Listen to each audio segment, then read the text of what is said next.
Hello friends, welcome back to this channel लक्ष्य तक आपके साथ। आज है 24 सितंबर 2022। तो जितने भी इम्पोर्टेंट क्वेश्चन हैं आज के हम लोग डिस्कस करने वाले हैं। सेशन इम्पोर्टेंट होने वाला है। सेशन दो तरीके से इम्पोर्टेंट होने वाला है। पहला तो आपका करंट अफेयर्स के दृष्टिकोण से, सेकंड आपका आज हम लोग मैजिक क्लास के अंतर्गत क्या करने वाले हैं, समझने वाले हैं संयुक्त सैन्य अभ्यास, जो कि इंडिया के द्वारा अदर कंट्रीज़ के साथ जो भी सैन्य अभ्यास किए गए हैं वो सारे हम लोग डिस्कस करेंगे।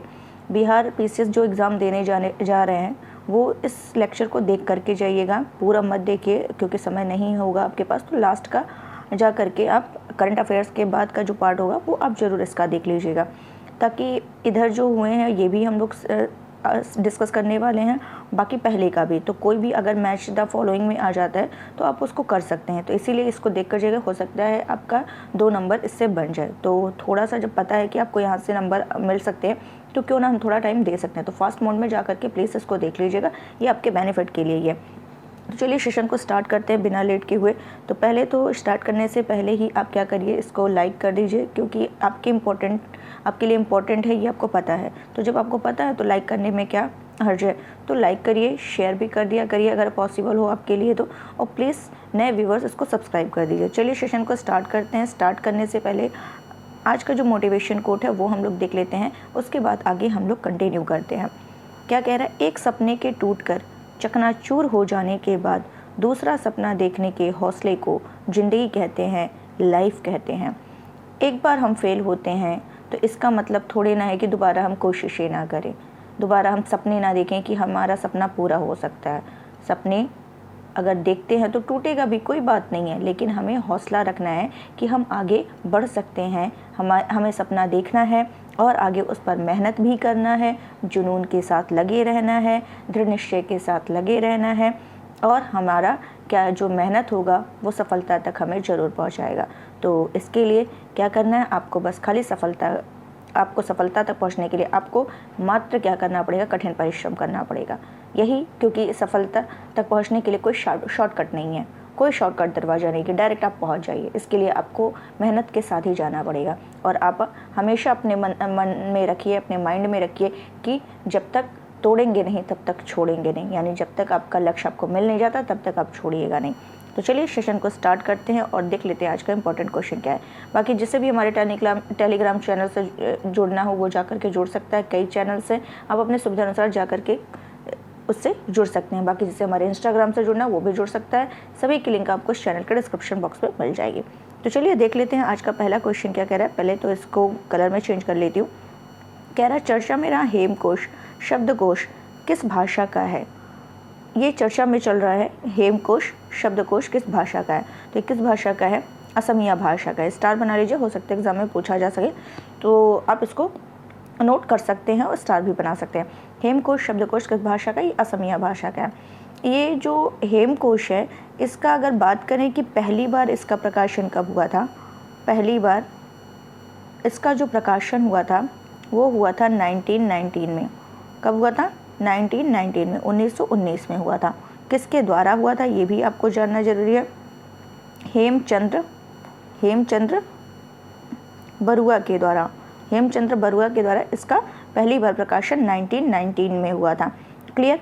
और अभी क्या हुआ है, इसी शब्दकोश का यानी हेमकोश का नया एडिशन ब्रेल लिपि में प्रकाशित किया गया है। इसी का क्या किया गया है, नया एडिशन आया है, न्यू एडिशन किस में आया है, ब्रेल लिपि में आया है, ब्रेल लिपि में आया है। अब जब ब्रेल लिपि में आया है तो इसका ऑब्वियसली क्या मकसद होगा, क्या उद्देश्य होगा कि नेत्रहीनों की पढ़ाई में ये क्या करेगा, मदद करेगा। ये जो नया एडिशन आया है ये आपको ध्यान रखना है। ये जो महत्वपूर्ण शब्दकोश है ये दक्षिण पूर्व एशिया का पहला ब्रेल शब्दकोश है। कहाँ का, दक्षिण पूर्व एशिया का पहला ब्रेल शब्दकोश है, दक्षिण पूर्व एशिया का पहला ब्रेल शब्दकोश है। और इसे क्या किया गया है, जयंत बरुआ ने क्या किया है, इसलिए चर्चा में है क्योंकि जयंत बरुआ ने इसको क्या किया है, प्रधानमंत्री नरेंद्र मोदी को क्या किया है, प्रस्तुत किया है। अगर हेमकोश की बात करें तो हेमकोश जो है ये पहला असमिया शब्दकोश है जिसे 19वीं शताब्दी में हेमचंद्र बरुआ द्वारा क्या किया गया था, संपादित किया गया था। जब उनका निधन होता है तो उनके 4 साल बाद ये क्या किया गया, प्रकाशित हुआ। ठीक है, उनका परिवार जो है तभी से क्या कर रहा है, शब्दकोश प्रकाशित कर रहा, और 4 से 14वें संस्करण का संकलन और संपादन जो है ये जयंत के पिता जो है प्राण देवानंद बरुआ हेमचंद्र के पुत्र द्वारा किया गया था। ठीक है, तो ये सब आपको ध्यान रखना है। चलिए आगे चलते हैं।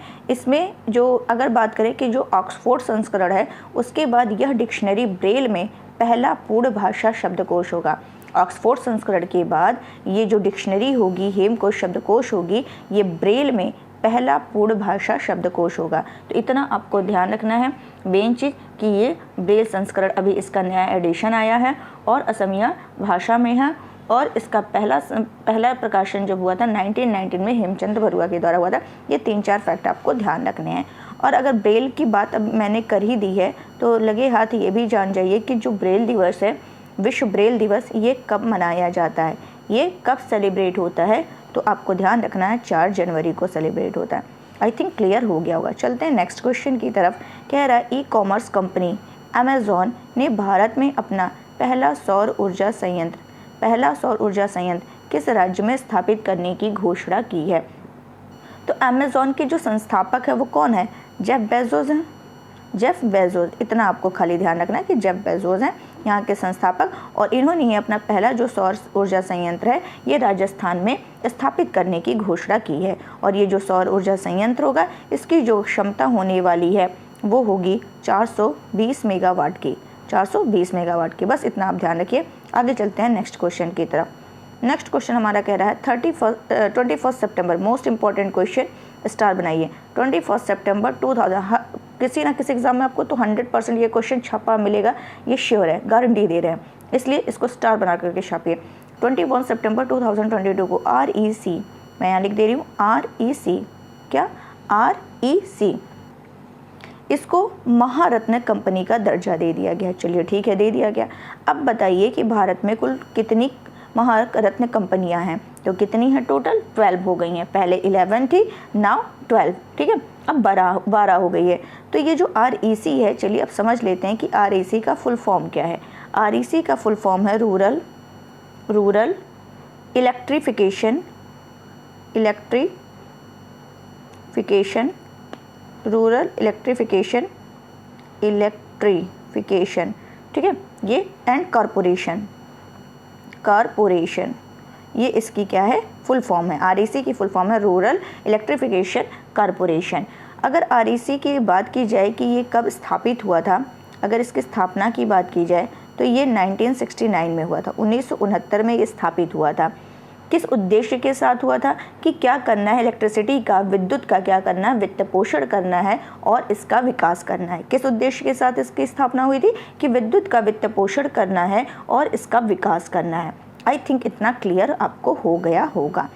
अगर ये बात करें कि REC, तो इसका ध्येय वाक्य क्या है, REC का ध्येय वाक्य क्या है, तो ध्येय वाक्य जो है वो मैं यहाँ लिख दे रही हूँ, आप लोग इसको ध्यान से देखिए। असीमित ऊर्जा, क्या है इसका ध्येय वाक्य, असीमित ऊर्जा, अनंत संभावनाएं,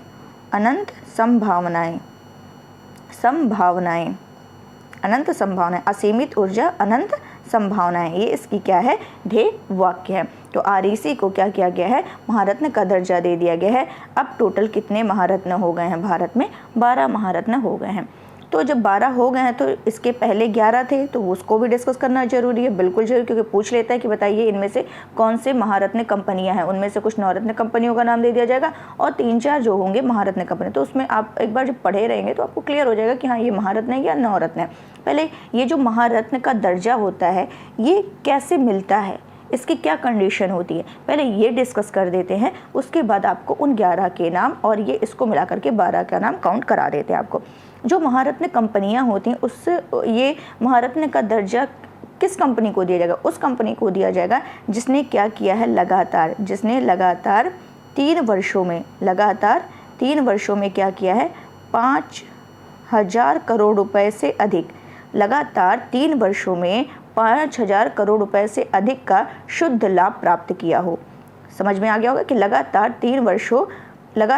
3 वर्षों में इसने क्या किया, 5,000 करोड़ रुपए से अधिक का शुद्ध लाभ प्राप्त किया हो, या फिर ये कंडीशन हो, या फिर क्या होना चाहिए कि बीते 3 वर्षों के लिए उसका जो औसत वार्षिक कारोबार हो, उसका जो औसत वार्षिक कारोबार हो वो 25,000 करोड़ रुपए का होना चाहिए। अगर ये भी नहीं है तो क्या होना चाहिए, बीते 3 वर्षों के लिए उसका जो औसत वार्षिक शुद्ध मूल्य हो वो 15,000 करोड़ रुपए का होना चाहिए। तो ये इसकी क्या है, कंडीशन है।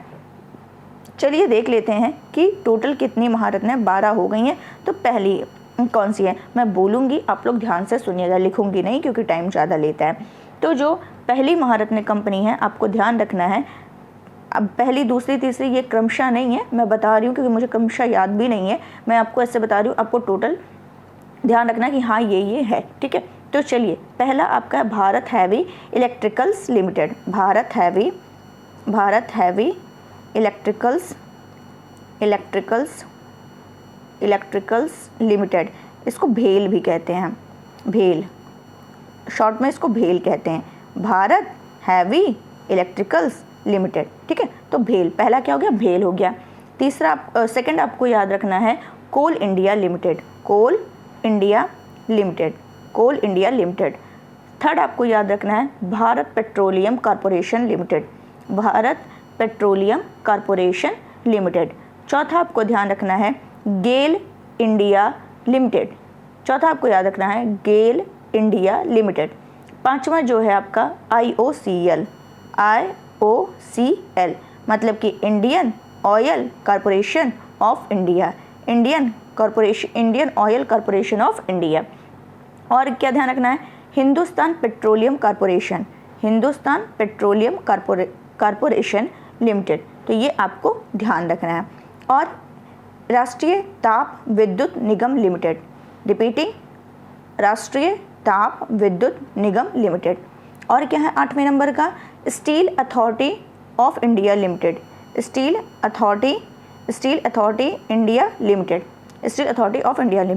और आपको क्या ध्यान रखना है, oil and Natural Gas corporation limited, Oil and natural, ONGC कह सकते हो आप, oil natural Gas corporation Limited.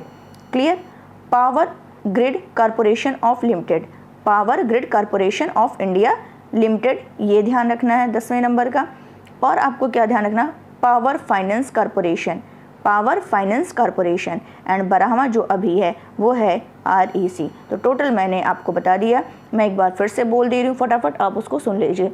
Bharat Petroleum Corporation Limited, Bharat Heavy Electricals Limited, Coal India Limited, IOCL का मतलब Indian Oil Corporation of India, GAIL India Limited and Hindustan Petroleum Corporation and Rashtriya Tap Vidyut Nigam Limited, Steel Authority India Limited, Oil and Natural Gas Corporation, Power Grid Corporation of India, Power Finance Corporation, REC limited. तो ये total आपके हो गए जो कि important है, आप इसको ध्यान रखिएगा। चलते हैं नेक्स्ट क्वेश्चन की तरफ। अभी भी जिसने चैनल को लाइक नहीं किया प्लीज़ लाइक कर दीजिए, लेक्चर को शेयर कर दीजिए और सब्सक्राइब कर दीजिए।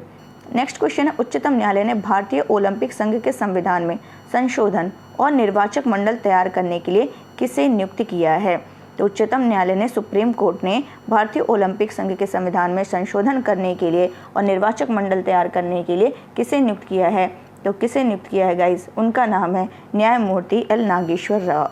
क्या नाम है उनका, न्यायमूर्ति L नागेश्वर राव उनका नाम है। तो ये आपको ध्यान रखना, इंपॉर्टेंट क्वेश्चन है, ये भी ऐसे क्वेश्चन पूछ लिए जाते हैं। तो किसे नियुक्त किया है, न्यायमूर्ति L नागेश्वर राव को। अब यहाँ पे जब सुप्रीम कोर्ट की बात हुई है तो सुप्रीम कोर्ट हम लोग ध्यान दे देते हैं कि सुप्रीम कोर्ट का ये हम लोग पॉलिटी का जो सीरीज चल रहा है उसमें डिस्कस करेंगे, बट अभी आया तो रिवीजन कर ही लेते हैं, कई बार रिवीजन हो जाएगा तो चीज़ें हमारी और स्ट्रांग हो जाएंगी।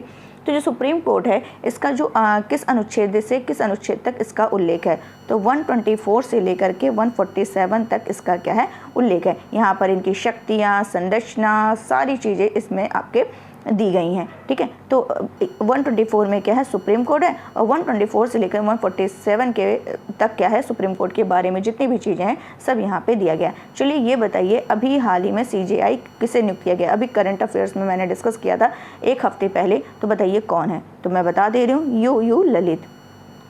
UU ललित, ठीक है। तो ये आपको ध्यान रखना। उदय उमेश ललित ऐसे इनका पूरा नाम है, और ये आपको ध्यान रखना है। और ये जो CJI होते हैं इनका कार्यकाल क्या होता है, तो 6 वर्ष या 65 वर्ष, ये आपको ध्यान रखना है। चलते हैं नेक्स्ट क्वेश्चन की तरफ। प्रति वर्ष वर्ल्ड राइनो डे कब मनाया जाता है? मोस्ट इंपॉर्टेंट क्वेश्चन, ये आपको ध्यान रखना है कि वर्ल्ड राइनो डे है वो कब मनाया जाता है? 22 सितंबर को मनाया जाता है।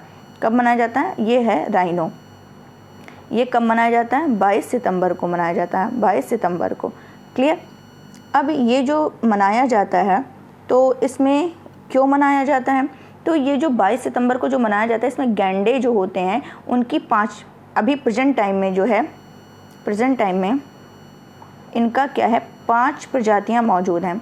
कितनी प्रजातियां मौजूद हैं?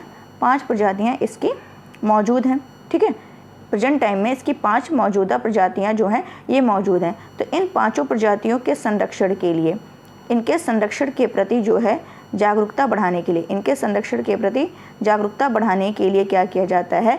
विश्व राइनो डे ये हर साल 22 सितंबर को मनाए जाते हैं। अब यहाँ मैंने लिया है 5 प्रजातियों का नाम, तो वो कौन से 5 प्रजातियाँ हैं वो हम लोग देख लेते हैं। 5 प्रजातियाँ कौन कौन से हैं?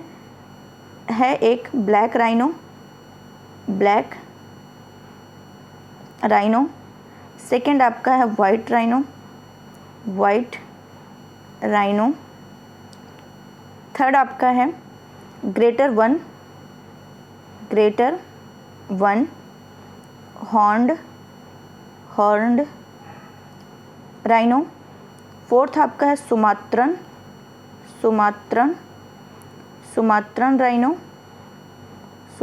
राइनो। एंड फिफ्थ आपका है जावा राइनो। ये 5 प्रजातियां हैं इसकी।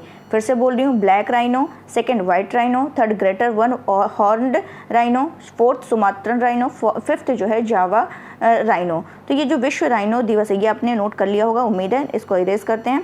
और जो इस बार की थीम रखी गई है वो थीम इन्हीं प्रजातियों को लेकर के रखी गई है। क्या रखी गई है? 5 rhino, 1 minute, 5 rhino species 5 rhino species for ever.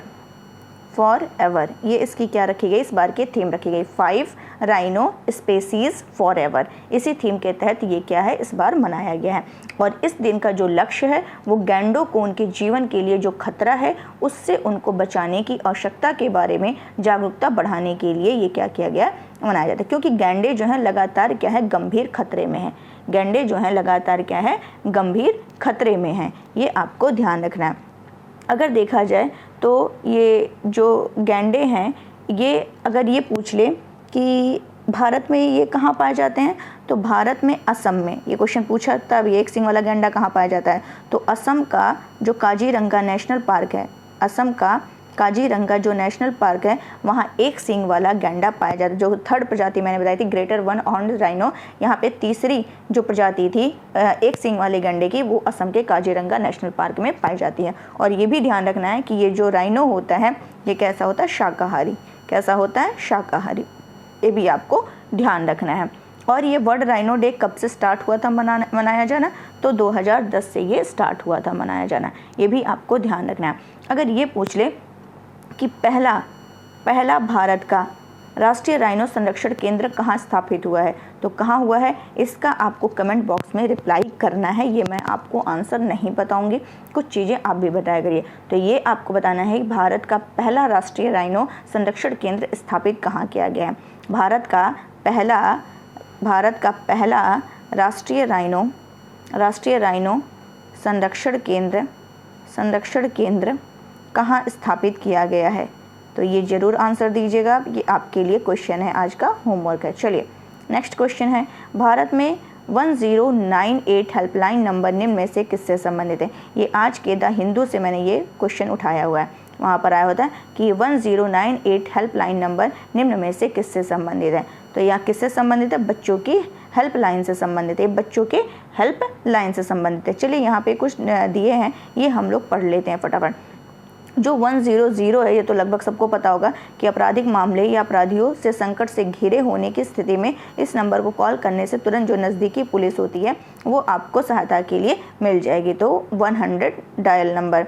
और 107 की बात किया जाए, अगर कोई आपदा आई है तो आप तुरंत इस नंबर कॉल करके सहायता मांग लें। 107। 108 से आप क्या कर सकते हैं, स्वास्थ्य संबंधी समस्या होने पर आप एम्बुलेंस बुला सकते हैं। डायल जो 101 है, 101 ये आग लगने की स्थिति में क्या कर सकते हैं, आप फायर ब्रिगेड बुला सकते हैं। अगर बात किया जाए कि 1098 की बात की जाए कि 1098 जो है ये किसके लिए है, बच्चों से संबंधित किसी भी समस्या के लिए आप इस नंबर पर कॉल्स कर सकते हैं। 1098 अभी जो हम लोगों ने क्वेश्चन में डिस्कस किया ये इसी के लिए है कि बच्चों से संबंधित कोई समस्या है तो उस पर आप कॉल कर सकते हैं। डायल 112 ये किसके लिए है, आप अपनी सुरक्षा, अपराध और अन्य तमाम तरह की समस्याओं के दौरान मदद मांग सकते हैं इसके तहत। तो अगर 1098 पूछे, ये चर्चा में था तो ये मैंने आपको बता दिया है। चलते हैं नेक्स्ट क्वेश्चन, ये भी आपके द हिंदू न्यूज़पेपर से लिए गए, इंपॉर्टेंट है। ये यूपीएससी यूपीपीसीएस की दृष्टि से क्या है, इम्पॉर्टेंट है, तो इसको आपको ध्यान रखना है। 1997 का जो विनीत नारायण मामला है वो किससे संबंधित है, ये जो विनीत नारायण मामला है ये किससे संबंधित है, कौन सा, विनीत नारायण मामला, एक मिनट, विनीत नारायण मामला।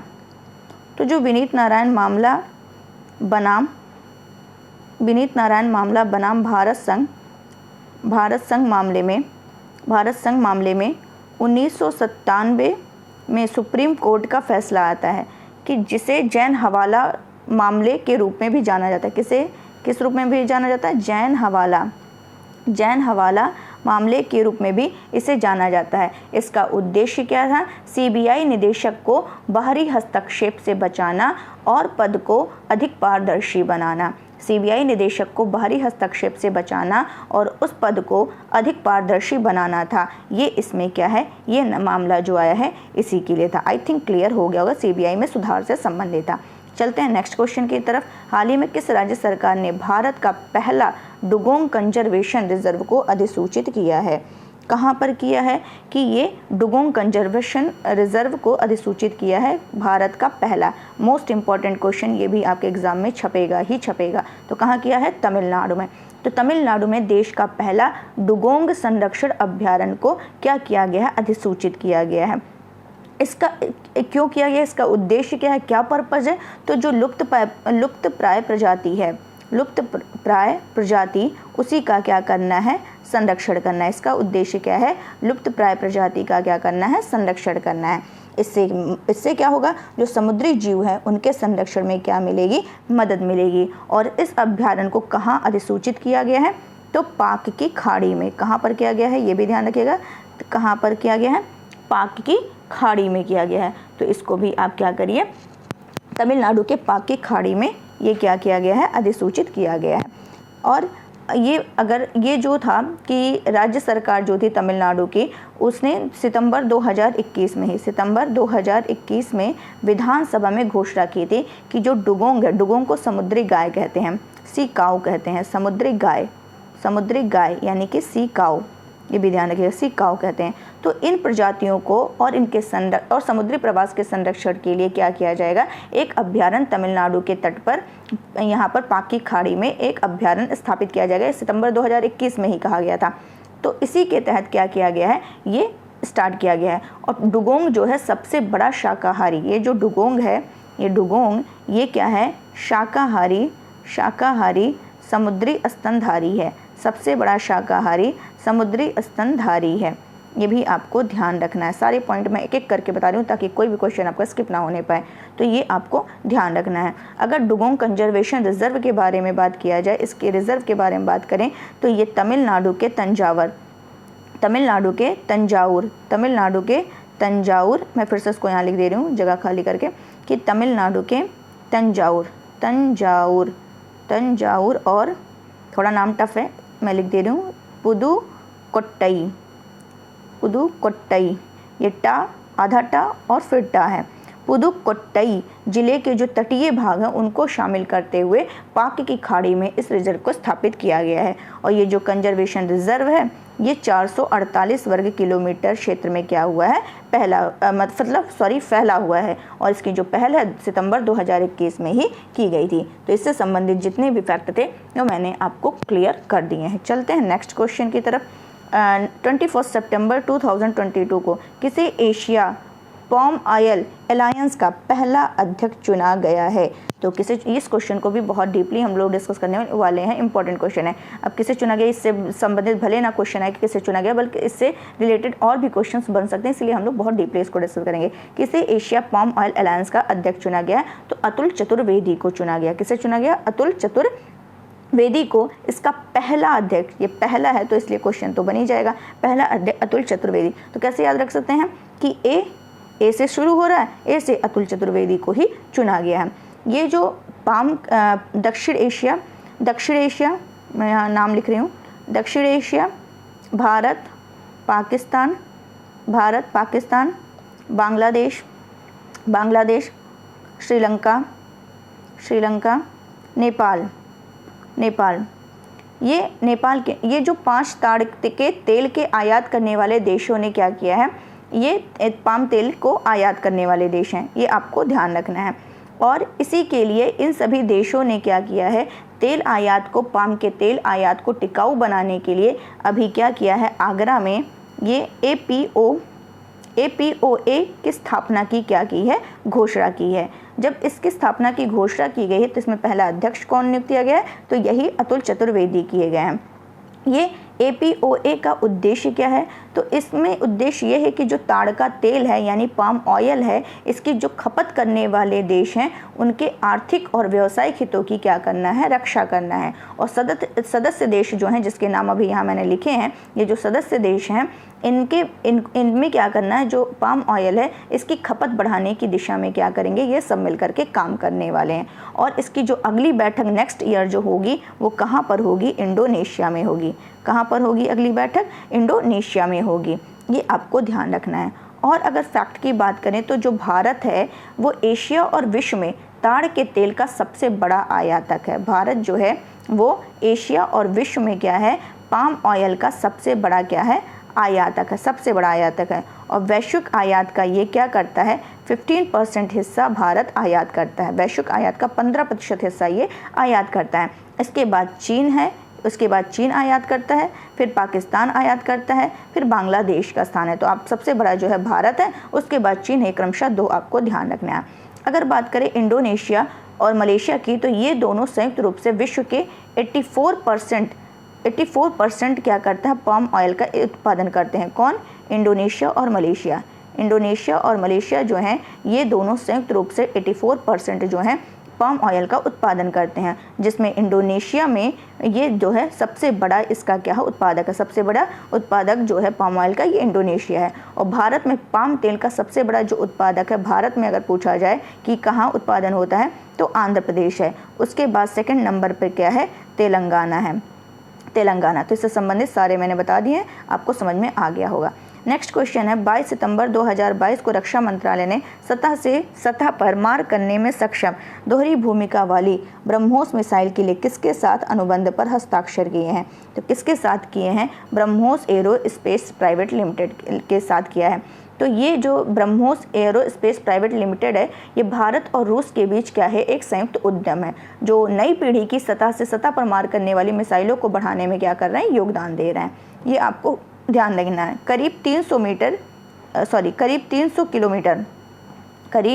300 किलोमीटर की जो इसकी मारक क्षमता है, ये आपको ध्यान रखना, इसकी कितनी है, ये 300 किलोमीटर इसकी मारक क्षमता है।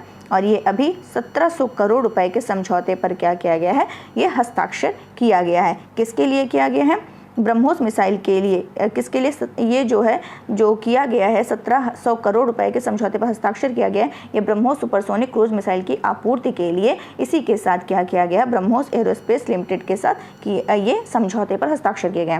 ये जो ब्रह्मोस है, ब्रह्मोस ये ध्वनि की गति से कितना, 3 गुना तेज, 3 गुना तेज। ये ब्रह्मोस जो है ये ध्वनि की गति से लगभग 3 गुना तेज उड़ान भरती है और ये भारत और रूस के द्वारा ये संयुक्त रूप से निर्मित इसकी जो मूल रेंज है वो 290 किलोमीटर से बढ़ा करके अब करीब 400 किलोमीटर कर दी गई है। अभी बीते दिसंबर में इसका क्या किया गया था, अंडमान और निकोबार द्वीप समूह में ब्रह्मोस सुपरसोनिक क्रूज मिसाइल का एंटी शिप वर्जन का परीक्षण किया गया था। तो ये सब भी आपको क्या करना है, ध्यान देना। और ये क्या है, ब्रह्मोस मिसाइल एक क्रूज मिसाइल है, सुपरसोनिक मिसाइल है जो भारत और रशिया के द्वारा मिल करके तैयार की गई है। इसका नाम ब्रह्मोस पड़ा है, कैसे पड़ा है, तो भारत की जो है ये ब्रह्मपुत्र नदी और इसकी जो है रूस की कौन सी नदी, बताइए आप लोग, रूस की कौन सी नदी, ये आपको कमेंट बॉक्स में छापना है कि रूस की कौन सी नदी के साथ मिला करके ये ब्रह्मोस क्या तैयार किया गया है, नाम रखा गया है। तो ये आपको मैंने पूरा बता दिया है और इसकी जो है ये लगभग 3 गुनी यानी ध्वनि की गति से 2.8 मैक। तो ये आपको क्लियर हो गया होगा। ये है देखिए ब्रह्मोस। 1700 करोड़ का समझौता रक्षा मंत्रालय ने BAPL के साथ की है डील। तो चलिए कल का फटाफट रिवीजन करते हैं। कौन सा देश Asia Pacific broadcasting institute of development का अध्यक्ष है? भारत है। स्केल ऐप का संबंध किससे है? चमड़ा उद्योग से है। हाल ही में देश की दूसरी सबसे बड़ी सीमेंट कंपनी कौन बनी? अडानी बनी है। कौन नॉर्थ चैनल को पार करने वाले पूर्वोत्तर क्षेत्र के पहले और सबसे अधिक आयु के भारतीय तैराक बन गए? एल्विस हजारिका। ये एल्विस हजारिका, ठीक है, ये आपको ध्यान रखना है, जो कहाँ के हैं, असम के हैं। और ये पैरा स्विमर सत्येंद्र सिंह लोहिया, ये पैरा स्विमर हैं जो कि कहाँ के, MP के हैं। ये भी मैंने कल डिस्कस किया था। किसे PM केयर्स फंड का ट्रस्टी बनाया गया? रतन टाटा, KT थॉमस, करिया मुंडा। और ग्लोबल फिनटेक फेस्ट 2022 का आयोजन कहाँ किया जा रहा है? मुंबई में किया जा रहा है। Operation octopus, operation double bull, operation thunderstorm, ये किससे संबंधित है? नक्सल विरोधी अभियान से संबंधित। और एक का नाम था ऑपरेशन चक्रबंधा। प्रतिवर्ष अंतर्राष्ट्रीय शांति दिवस 21 सितंबर को मनाया जाता है। नौसेना प्रमुख एडमिरल R हरिकुमार ने स्वदेशी डाइविंग सपोर्ट वेसल्स INS निपुण INS विस्तार को कहां पर लॉन्च किया? विशाखापत्तनम में किया है। अंबेडकर सर्किट में कौन से यहाँ पे कौन सा स्थान शामिल है? महू, मुंबई, नागपुर, ठीक है। तो मैंने पंचतीर्थ के नाम से जाना जाता है, जहाँ पे जन्मभूमि, इनका चैत्य भूमि, दीक्षा भूमि, महापरिनिर्वाण और ये सारा चीज़ था। ये पांचों आपको ध्यान रखना है। तो चलिए आज का जो हम लोगों का मैजिक क्लास है प्रमुख युद्धाभ्यास, वो हम लोग फटाफट डिस्कस करें। मैं लिखूंगी नहीं, मैं बोलूँगी, आप लोग को बस ध्यान से सुनना है, नोट डाउन करते चलना है। चलिए अल नजाह की बात किया जाए तो अल नजाह ये जो चौथा हुआ है वो किसके बीच हुआ है? अल नजाह, ये इसको मैं लिख दे रही हूँ, अल नजाह चतुर्थ, ये किसके बीच? भारत और ओमान के बीच हुआ है। समुद्री साझेदारी सैन्य अभ्यास की बात करें तो भारत और फ्रांस के बीच ये संयुक्त अभ्यास है। भारत और किसके बीच? फ्रांस के बीच है। कौन सा? समुद्री साझेदारी सैन्य अभ्यास। एक्स विनवैक्स की बात करें, एक्स विनवैक्स ये भारत और वियतनाम के बीच है। अगर युद्धाभ्यास की बात करें, युद्धाभ्यास, तो ये भारत और USA के बीच है। अगर वज्र प्रहार की बात करें तो भारत और अमेरिका के बीच है। जो वज्र प्रहार इस बार जो हुआ हिमाचल प्रदेश में इसका आयोजन हुआ। एक्वेरिन किसके बीच है? भारत और मालदीव के बीच है। एक्वेरिन जो है भारत और मालदीव के बीच है। सिटमैक्स किसके बीच है? सिटमैक्स जो है ये भारत और सिंगापुर, S से सिंगापुर, I से इंडिया, T से क्या हो जाएगा? थाईलैंड, इन तीनों के बीच है। ओस्तोक जो है ये क्या किया गया है? ये इसका भारत ने भाग लिया है, जिसका आयोजन क्या है? रशिया में हुआ है। ओस्तोक का आयोजन रशिया में हुआ है, जिसमें भाग किसने लिया है? भारत ने लिया है। सिम्बेक्स जो है भारत और सिंगापुर का है। पिच ब्लैक 2022 जो है ये ऑस्ट्रेलिया में इसका आयोजन हुआ है, जिसमें भारत ने क्या किया? भाग लिया है। काजिंद एक्सरसाइज जो है ये भारत और कजाकिस्तान के बीच है। समुद्री साझेदारी अभ्यास जो है ये देखिए अभी मैंने समुद्री साझेदारी सैन्य अभ्यास की बात की, ये फ्रांस के साथ भी हुआ है और समुद्री साझेदारी अभ्यास जो है जापान के साथ भी हुआ है। तो ये दोनों आपको ध्यान रखना, फ्रांस जापान दोनों के साथ हुआ है। हेड इन हैंड ये किसके साथ? भारत और चीन के बीच है। सूर्य किरण भारत और नेपाल के बीच है। इंद्र जो है भारत और रशिया के बीच है। मालाबार जो क्वाड देश कहलाते हैं, भारत, जापान, ऑस्ट्रेलिया, अमेरिका, फिर से बोल रही हूँ, भारत, जापान, ऑस्ट्रेलिया, अमेरिका, इन चारों के बीच है मालाबार अभ्यास। इंद्र जो है भारत और रशिया के बीच। रिमपैक 2022 जो है, रिमपैक इसका आयोजन जो है ये अमेरिका के हवाई द्वीप में हुआ है, जिसमें भारत की तरफ से जो भाग लिया है INS सतपुड़ा ने भाग लिया है। तो ये भी आपको ध्यान रखना है। अगर ये पूछे गरुड़ शक्ति, समुद्र शक्ति, ये किसके बीच हुआ है? तो भारत और इंडोनेशिया। गरुड़ शक्ति और समुद्र शक्ति जो है ये भारत और इंडोनेशिया के बीच हुआ है। शक्ति अभ्यास जो है भारत और फ्रांस के बीच हुआ है। ऑपरेशन सर्द हवा, ऑपरेशन सर्द हवा की बात करें तो ये किसके बीच, ये किसने किया है? ऑपरेशन सर्द हवा ये बीएसएफ के द्वारा किया गया है। इसका आयोजन ऑपरेशन सर्द हवा या ऑपरेशन गर्म हवा, ये दोनों जो है बीएसएफ के द्वारा किया जाता है। अगर बात करें कि नेपच्यून स्ट्राइक 2022 समुद्री अभ्यास, तो ये नाटो की है। नेपच्यून किसकी है? नाटो की है। तो खंजर भारत और किर्गिस्तान के बीच संयुक्त सैन्य अभ्यास है। दस्तलिक भारत और उज्बेकिस्तान के बीच है। दस्तलिक जो है भारत और उज्बेकिस्तान के बीच है। अगर CHIRU अगर इसकी बात की जाए 2022, तो ये किसके किसके बीच है? तो CH से हो जाएगा चाइना, I से हो जाएगा ईरान, R से हो जाएगा रशिया। ठीक है, R से हो जाएगा रशिया, CS से चाइना, I से ईरान, इसको इंडिया इंडोनेशिया मत मान लीजिएगा, I का ईरान, और RU से क्या हो जाएगा? रशिया। तो इनकी जो नेवी है, नौसेना है, उनके बीच की क्या है? एक्सरसाइज है। अगर बात करें पश्चिमी लहर जो एक्सरसाइज है, ये किसके? पश्चिमी घाट पर इसका आयोजन किया गया है। और कहाँ किसकी एक्सरसाइज है? ये नौसेना की एक्सरसाइज है, ये भी ध्यान रखिएगा। सुरक्षा कवच किसकी है? इसका आयोजन जो है पुणे में किया गया है। सुरक्षा कवच का आयोजन पुणे में किया गया है। और ये जो सेना है और पुलिस के मध्य की क्या है? ये एक्सरसाइज है। नेक्स्ट अगर बात किया जाए कि मिलन 2022 किसका है? मिलन 2022 विशाखापत्तनम में ये आयोजन किया है, ये नौसेना का है, जिसको विशाखापत्तनम में आयोजन किया गया है। एक्स ईस्टर्न जो है ब्रिज 6 जो है भारत और ओमान के बीच है। धर्म गार्जियन भारत और जापान के बीच है। लामीतीये एक्सरसाइज 2022 जो है ये भारत और सेशल्स के बीच है। भारत सेशल्स के ये मध्य है।